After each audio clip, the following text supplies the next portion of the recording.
자, 같이 오늘 우리에게 주시는 말씀을 좀 보도록 하겠습니다. 히브리서 5장 5절로부터 10절까지 히브리서 5장 5절로부터 10절까지 함께 읽고 우리 교독해서 읽고 마지막은 함께 그렇게 읽도록 하겠습니다.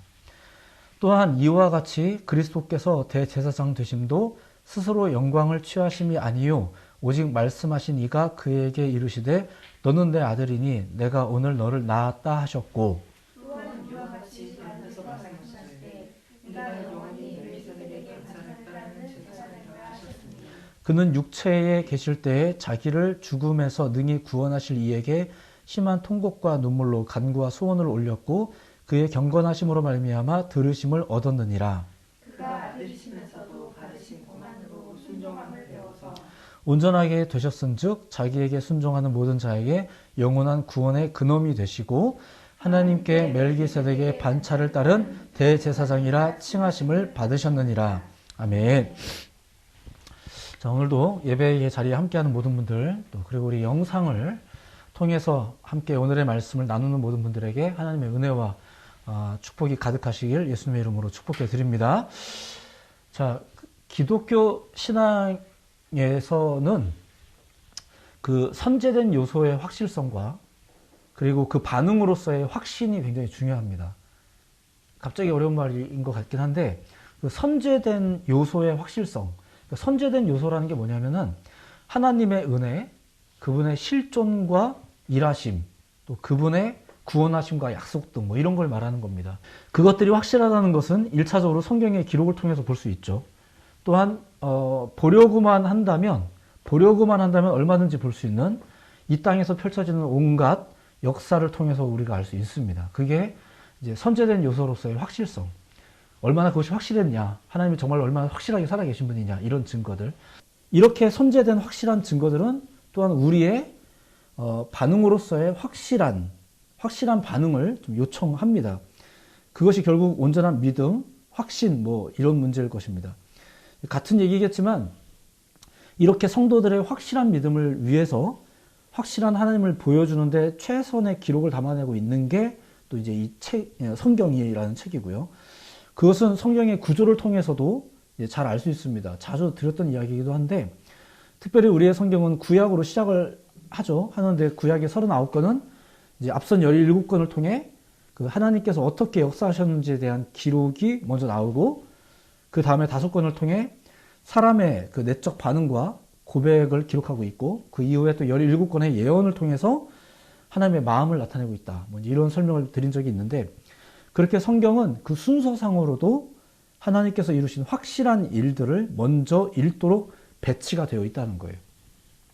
성경은 그 기록된 내용과 더불어 이렇게 배열된 순서를 통해서도 건강하고 확실한 믿음, 이렇게 해야 확실한 믿음이 생긴다, 건강한 믿음이 생긴다, 이렇게 우리를 이끌어 줄 수 있도록 이제 만들어진, 우리에게 주어진 책이 바로 이 성경이라는 거죠. 만약에 성경의 이 배열 순서가 바뀌었다면 오늘날 우리 기독교 신앙의 색깔이나 또 확신의 어떤 종류가, 확신의 색깔이 분명히 달라졌을 거라고 짐작이 됩니다. 이렇게 확신이라는 것은 기독교 신앙의 중요한 개념이고 또 오늘 우리가 이제 나누려고 하는 주제입니다. 이사야 26장 1절에 보면 이런 말씀이 있어요. 들어만 보세요. 이사야 26장에 보면 그 날에 유다 땅에서 이 노래를 부르리라. 우리에게 견고한 성읍이 있으며 여호와께서 구원을 성벽과 외벽으로 삼으시리로다. 그러니까 우리에게는 견고한 성읍이 있는데 그것은 바로 여호와께서 주시는 구원이다. 그 구원이 하나님께서 우리에게 주신 성벽과 외벽과도 같은 거다. 우리가 그것을 확신한다. 이런 내용이에요. 그러니까 하나님이 이루시는 구원과 그 구원에 대해 확신에 차 있는 저자의 고백. 이게 좀 전에 읽어드린 이사야 26장 1절의 말씀이라는 거죠. 그러니까 함께 여러분들도 좀 따라서 고백을 해봤으면 좋겠습니다. 함께 고백합시다. 우리에게 견고한 성읍이 있으며 여호와께서 구원을 성벽과 외벽으로 삼으시리로다. 믿으시기 바랍니다. 확실하게 믿으시기 바랍니다. 그렇게 오늘 우리는 확신이라는 것에 대해서 잠시 나누도록 할 것입니다. 자, 이 말씀을 위해서 이제 히브리서라는 책을 좀 볼 건데 전체적인 내용은 아니겠지만 이 히브리서라는 책 자체가 확신의 문제를 놓고 심도 있게 다룬 책이기 때문에 그렇습니다.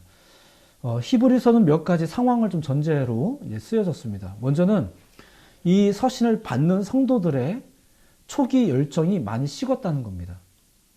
그러니까 히브리서의 주제가 그렇기도 하고요. 그런 의도로 쓰여진 거예요. 그러니까 시간이 지나면서 오히려 점점 성숙해지기보다 오히려 초기 열정을 잃어가는 일이 있었던 거죠. 초대 교회 가운데. 히브리서 5장 12절에 보면 이런 표현이 있습니다. 자, 이렇게 이제 성경을 이야기할 때 기왕이면 좀 찾아보면서 같이 말씀을 봤으면 좋겠어요. 매번 읽지는 않겠지만 그래도 눈으로 꼭 보시면 좋아요. 왜냐면 제가 설명을 좀 드릴 거니까. 히브리서 5장 12절에 보면 이렇게 이제 말씀이 나와 있어요. 때가 오래되었으므로 너희가 마땅히 선생이 되었을 터인데 너희가 다시 하나님의 말씀의 초보에 대하여 누구에게서 가르침을 받아야 할 처지이니 단단한 음식은 못 먹고 젖이나 먹어야 할 자가 되었도다. 이해하시겠습니까? 소위 시간이 지나면서 점점 더 너희가 훌륭해져야 되는데 선생이 되는 게 마땅한데 그게 아니라 오히려 점점 나빠지고 있다. 이런 경우를 이야기하고 있는 거죠. 히브리서가 기록될 당시에 일부 그리스도인들이 그랬다는 겁니다. 자, 여러 가지 이유가 있겠지만 히브리서는 외부로부터 오는 지속적인 압박을 이제 언급을 합니다. 외부로부터 오는 압박. 존 스토트라는 사람이 했던 표현에 의하면, 그가 쓴 글에 의하면 우리가 사는 세계는 하나님의 백성에게 종종 비우호적이고 때로는 아주 적대적이다. 뭐 이런 말을 이제 썼었어요. 정말로 그런 것 같죠? 그나마도 존 스토트라는 사람은 굉장히 좀 고상하게 표현을 한 것 같아요. 자, 이렇듯 당연한 얘기지만 우리의 신앙이라는 것은 세상의 여러 가지에게 위협과 더불어 이제 이게 영향이죠. 영향을 받습니다. 우리가 세상의 외부로부터의 영향을 받습니다. 그렇게 히브리서 저자의 지적은 그냥 자기 속에서 점점 신앙이 사그라졌다기보다 기독교 신앙을 가지고 삶을 살아가는 데 있어서 여러 종류의 외적 어려움이 있다는 거죠. 그러니까 여러분들이 가끔 억울해하는 게 사실은 당연한 거예요. 그럴 수 있어요. 그냥 왜 이렇게 믿음이 적으세요? 이렇게 타박받을 일이 아니라 그럴 수 있는 게 맞아요. 세상이 그렇죠. 그리고 나서 점점 신앙이 사그라지는 이제 그런 거죠. 그건 결과고요. 그러다 보니까 히브리서가 쓰여질 당시 교회에서는 이미 몇몇 신자들이 기독교 공동체에서 탈퇴하는 일들도 벌어졌었어요. 교회를 다녔다가 이제 나 안 다닐래 하는 일이 벌어졌다는 거죠. 오늘날하고도 크게 다르진 않은 것 같은데 어쨌거나 그런 일이 벌어졌답니다. 그렇다면 그들이 겪는 어떤 것들이 이제 신앙의 위험이라는 게 될까? 그 위험성에 대해서 히브리서에 이렇게 산재된 몇 가지 구절을 통해서 그 위험성을 좀 가늠해 볼 수 있는 게 있어요. 그거를 좀 소개해 드릴 텐데 기왕이면은 소개해 드릴 때마다 좀 그 장을 한번 좀 보시는 것도 괜찮을 것 같습니다. 첫째는 메시지에서 떠날 위험성이에요. 따라서 해봅시다. 메시지에서 떠날 위험성. 메시지에서 떠날 위험성. 이게 가장 큰 위험이자 가장 첫 번째 일어나는 위험이기도 합니다. 2장 1절에 보면 이런 표현이 있어요. 그냥 눈으로만 보셨으면 좋겠어요. 2장 1절에 보면 그러므로 우리는 들은 것에 더욱 유념함으로 우리가 흘러 떠내려가지 않도록 함이 마땅하니라. 자, 더욱 많이 듣고 더욱 유념하지 않으면 흘러서 떠내려간다는 거예요. 어디에 흐를까요? 무엇에 흐를까요? 세상 풍조에. 오늘날의 그 대표적인 표현이 뭘까요? 이런 말 들어보셨죠? 다들 그렇게 하잖아요. 이런 말들. 우리에게 주신 메시지를 더욱 힘써 듣거나 유념하지 않으면 흐르는 현실을 핑계로 견고했던 확신을 예전에는 믿었던 것을 흘려보내는 거예요. 그리고 다들 그렇게 하잖아요. 이렇게 말하는 거예요. 타당하다는 거죠. 이것은 어쩌면 오늘날 말씀을 맡은 자들, 신학도들과 목회자들을 위시해서 오늘 우리 성도들이 유념해야 될 위험성이 아닐까 싶습니다. 이런 위험성이 있다는 거예요. 이런 위험성이. 두 번째 위험성은 이겁니다. 그러다 보니까 하나님께로부터 떨어질 위험성이죠. 3장 12절에 나와 있는 표현에 의하면 형제들아 너희는 삼가 혹 너희 중에 누가 믿지 아니하는 악한 마음을 품고 살아계신 하나님에게서 떨어질까 조심할 것이요. 당연한 얘기죠. 선에 대한 확신을 잃어버리게 되면 확신의 문제가 잃어버리게 되면 악을 가까이 하게 되는 것 자체가 하나님으로부터 점점 멀어지는 떨어지는 결과인 거니까. 자, 세 번째는 이런 겁니다. 약속받은 안식을 누리지 못할 위험성이에요. 좀 말이 약간 어렵죠. 그러니까 쉽게 말하면 머리로는 분명히 아는데 내가 교회를 다니는데 안식이 없는 거예요. 평안함이 없는 거예요. 4장 1절에 보면 이런 표현이 있습니다. 그러므로 우리는 두려워할지니 그의 안식에 들어갈 약속이 남아있을지라도 너희 중에는 혹 이르지 못할 자가 있을까 함이라. 이거 같이 읽어볼게요. 히브리서 4장 1절 같이 읽어봅니다. 시작. 그러므로 우리는 두려워할지니 그의 안식에 들어갈 약속이 남아있을지라도 너희 중에는 혹 이르지 못할 자가 있을까 함이라. 아멘. 보세요. 그의 안식에 들어갈 약속이 남아있을지라도. 그죠? 약속 남아있는 거예요. 이게 선제된 약속인데 선제된 내용은 지금 남아있어요. 여전히 확실하죠. 그런데 어떤 일이 벌어질 수 있다고요? 선제된 확실한 약속이 있음에도 불구하고 그 약속에 따른 안식이 없을 수 있다는 거예요. 그게 뭐예요? 확신이 없어진 게. 확신이 없어지면 이런 일이 벌어진다는 거예요. 교회를 다니는데도 안식이 없는 거예요. 기도를 했는데도 믿어지지 않으니까 계속 염려를 하는 거예요. 주님께 맡깁니다라고 말해놓고 나서 계속 불안한 거예요. 안 맡긴 거죠. 못 맡긴 거죠. 혹은 확신이 없는 거죠. 이런 거예요. 네 번째는 이런 겁니다. 네 번째, 상황이 악화될수록 더 깊이 타락하게 될 위험성이에요. 자, 6장 6절에 보면 이런 표현이 나와 있어요. 6장 6절에 타락한 자들은 다시 새롭게 하여 회개하게 할 수 없나니 이는 그들이 하나님의 아들을 다시 십자가에 못 박아 드러내놓고 욕되게 함이라. 이런 말씀이 나와 있어요. 이게 뭐냐면은 타락이라는 게 뭘까? 이 타락이라는 말은 그저 확신이 없는 상태를 말하는 게 아니라 주님을 공격하는 존재, 그런 상태가 되는 걸 말합니다. 그러니까 자주 언급하는 내용이지만 악하다는 것은 그냥 그 당사자의 상태가 나쁘다, 악하다라고 규정하는 게 아니라 그가 그런 존재임으로 인해서 주변에 나쁜 영향을 끼친다라는 뜻이거든요. 그게 악하다는 얘기예요. 더 나아가 하나님을 향한 거부까지 일어나기 시작하죠. 그러니까 단순히 나 안 믿어요, 못 믿겠어요 이게 아니라 믿는 사람들을 공격하는 일이 벌어진다는 거예요. 믿음을. 단순히 믿음이 흔들렸다 하는 수준이 아니라 하나님을 공격하는 존재가 되는 위험성. 이게 뭐 때문에 시작된다고요? 확신이라는 게 없으면. 계속 주님을 따라다니면서도 이거 맞는 건가라고 계속 그 의구심을 품었던 한 제자가 결국 훗날에 큰 사단을 일으키죠. 큰일을 일으켜요. 그럴 위험성이 있다는 거예요. 한편 이것은 일종의 다른 확신을 가지는 것이기도 합니다. 그러니까 사람이 왜 이렇게까지 악해질 수 있을까? 이거는 그냥 거부감만으로 이렇게 될까? 거부감만으로 이렇게 되는 것일까? 아니죠. 다른 확신이 우리 안에 새겨지고 있다는 뜻이에요. 자, 조금 외람된 이야기일 수도 있겠지만 그냥 좀 재밌는 사실 하나를, 흥미로운 사실 하나를 좀 소개를 해드립니다. 정신병하고 귀신 들린 것하고 차이가 뭔지 아세요? 정신병은 말 그대로 병입니다. 병이 주는 특징이 있죠. 뭐냐면은 사람을 약해지게 만드는 거예요. 그러니까 정신병은 우리를 약하게 만들어요. 그게 약해지는 것을 말하죠. 근데 귀신 들린 건 뭐예요? 그렇죠. 외부의 존재가 들어온 거잖아요. 그래서 그는 약하지 않아요. 성경에도 나와 있지만 성경에 귀신 들린 자의 이야기를 아마 기억하실 겁니다. 장정 몇몇이 달려들어도 다 이긴대요. 힘이 세요. 그러니까 확신이 없는 자는 약한 자예요. 확신이 없으니까 힘이 없죠. 자기 주장 못해요. 내가 믿음이 얼마나 좋은지도 말을 못하고 누가 물어보면 쭈뼛쭈뼛대요. 이게 확신이 없는 거예요. 하지만 확신이 없으니 행동도 빈약해지겠죠. 근데 이것이 어떤 위험성이 있냐면 타락의 위험성이 있다는 거예요. 타락의 위험성이라는 건 어떻게 되는 것일까? 타락으로 이어진다는 게 뭘까? 거칠어진다는 거예요. 이제는 확신이 없어서 쭈뼛쭈뼛대는 게 아니라 자꾸 내 안에 이 확신이 무너지다 보니까 다른 것이 내 안에 들어오기 시작하면서 내가 다른 것에 의해서 강해져요. 그러네. 그치, 역시 내가 못 믿는 게 당연했어.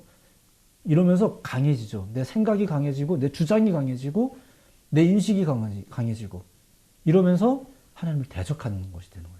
그게 타락이에요. 심지어는 하나님께까지 대들기 시작하는 것. 자, 그러한 모습은 결국 다섯 번째 위험성을 지니게 됩니다. 이게 바로 이제 은혜의 성령을 욕되게 할 위험성입니다.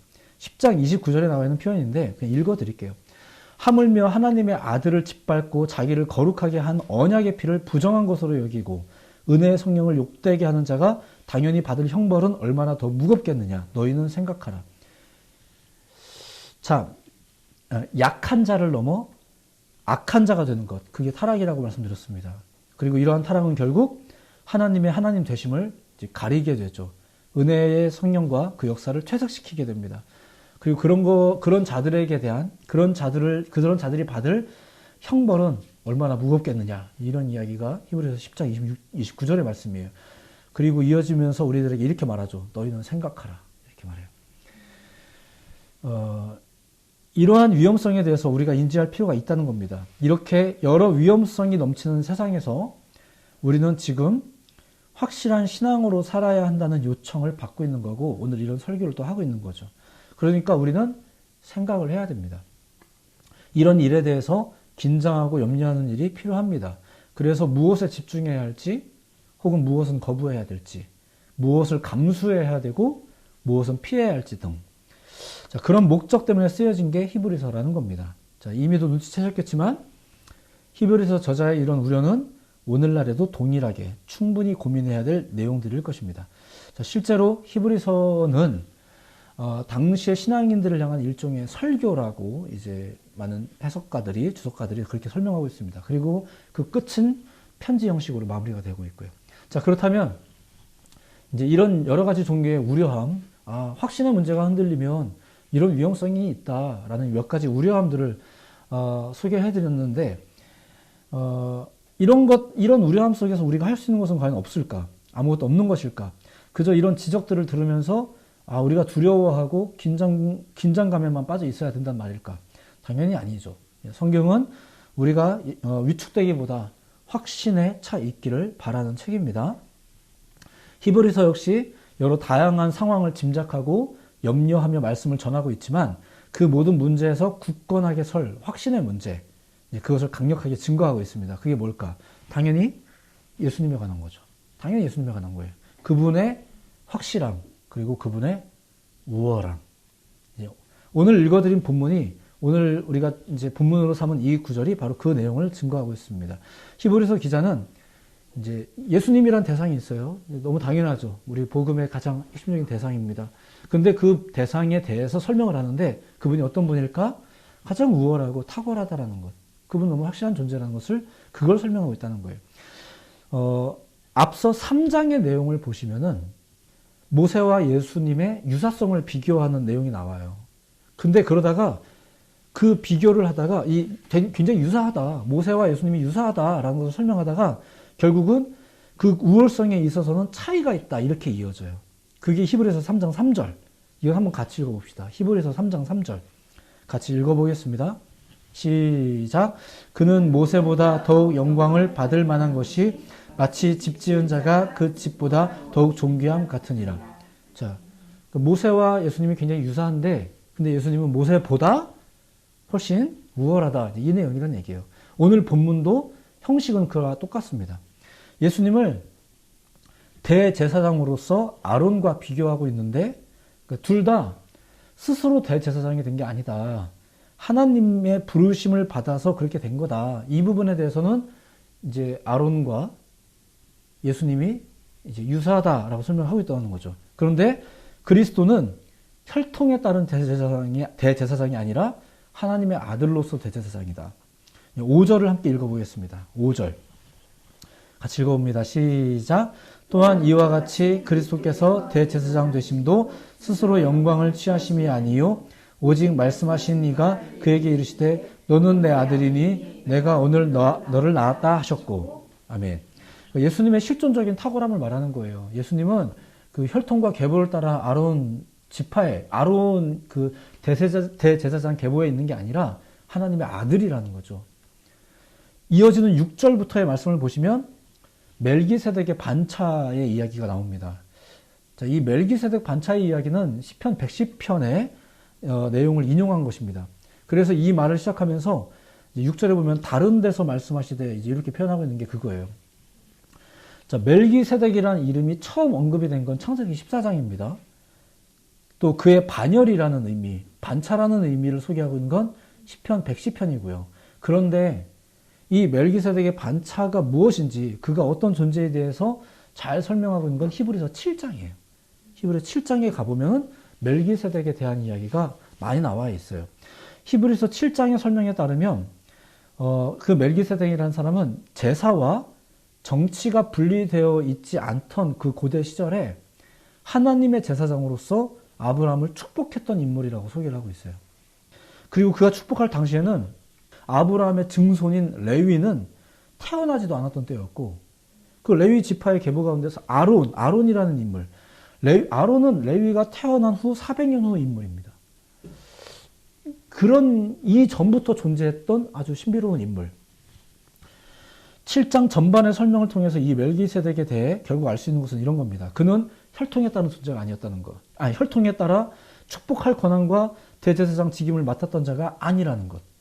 하나님의 언약과 약속을 따라 신비롭게 등장을 해서 세상 권세를 이기며 아브라함을 축복했던 존재라는 것. 그렇게 멜기세덱은 왕이었고 제사장이었다는 것. 뭐 이런 얘기죠. 그에 대한 최선의 정보를 알 수 있는 건 히브리서 7장이에요. 심지어 그는 모든 인간이 가진 특징과는 달리 히브리서 7장 3절의 표현인데, 아버지도 없고 어머니도 없고 족보도 없고 시작한 날도 없고 생명의 끝도 없어 하나님의 아들과 닮아서 항상 제사장이었다라고, 이제 그런 존재였다라고 소개가 되고 있어요. 도대체 어떤 인물일까요? 너무 신비롭지 않나요? 근데 이분에 대해서 더 알 수 있는 방법은 없지만, 근데 예수님이 어떤 분이냐라고 소개할 때 바로 이런 멜기세덱의 반차라고 소개를 하고 있다는 거죠. 히브리서 7장은 현실적인 한계에 비추어서도 예수님을 이렇게 소개합니다. 7장 23절인데 이런 겁니다. 제사장 된 그들의 수요가 많은 것은 죽음으로 말미암아 항상 잊지 못함이로되. 이게 뭔 말이냐면은 제사장이라도 한계가 있다는 거예요. 쉽게 말씀드리면 나이 먹으면 죽잖아요. 그러니까 그렇게 계속해서 이런 한계가 있기 때문에 계속해서 제사장이 세워질 필요가 있었다는 거죠. 이러한 구분된 사람들이 필요했던 이유가 그랬다는 거예요. 그런데 예수님은 어떤 존재다? 그것을 뛰어넘는 존재라는 거예요. 거기에 매이지 않은 존재라는 거죠. 24절, 예수는 영원히 계심으로, 7장 24절입니다. 예수는 영원히 계심으로 그 제사장 직분도 갈리지 아니하느니라. 다르죠. 그 대제사장 아론하고는 다른 거예요. 여기에 속해 있는 사람이 아닌 거예요. 갈리지 않는다는 것은 그와 같은 다른 존재가 있지도 않고, 그렇기 때문에 그분보다 위대한 분도 없다는 뜻입니다. 자, 오늘 본문은 이제 히브리서라는 책 전체가 가진 목적은 진리이신 예수님의 우월성을 나타내는 것과 같습니다. 왜냐하면 성도들이 자꾸 흔들리니까. 그러니까 자꾸 흔들릴 때는 어떻게 해라? 확실한 걸 봐라. 이런 얘기죠. 그런데 그렇게 흔들리지 않으려면 어떻게 해야 된다? 다시 말씀드리지만 너무나도 확실하신, 그리고 그 누구보다도 우월하신 예수님을 더 확실히 새기라는 거예요. C.S. 루이스라는 사람이 쓴 책에 보면, C.S. 루이스라는 사람은 모든 교회가 그 이단 아리우스를 따르기로 결정했을 때에 예수님의 신성과 삼위일체 교리를 주장했던 그 아타나시우스에게 찬사를 이제 보냈던 인물이기도 합니다. 그러니까 모두가 다 세상 풍조에 따라서 뭔가 좀 아닌 것 같은데 하면서도 그냥 교회가 다 같이 이렇게 따라서 갔던 시절이 교회사 속에 있었거든요. 근데 그때도 오로지 예수님의 신성과 삼위일체 교리를 가지고 주장했던 아타나시우스, 이런 사람들을 이제 이런 사람에게 찬사를 보냈던 사람이 또 C.S. 루이스, 이런 사람들의 이야기가 있죠. 때로는 고집스러워 보이는 신앙인들도 있어요. 그것이 자기 주장인지 예수님을 바라보는지 우리는 좀 생각해 볼 필요가 있죠. 한편 우리는 또 예수님의 이야기를 통해 교훈을 찾으려 하기보다 그냥 힘을 다해 예수님을 바라볼 필요가 있죠. 확신이 흔들리는가? 그 흔들리는 확신을 굳건히 세우겠다고 우리를 몰아세우는 세상을 더 열심히 살피려고 하실 필요는 없어요. 걔네가 오히려 원인이라는 것을 기억하셔야 됩니다. 흔들리는 문제를 해결하기 위해서 흔들리는 걸 쳐다보고 있으면 멀미 나요. 그러지 말고 차라리 눈을 떼는 게 낫습니다. 그냥 확실한 것을 바라보시는 게 좋습니다. 그래야 평안합니다.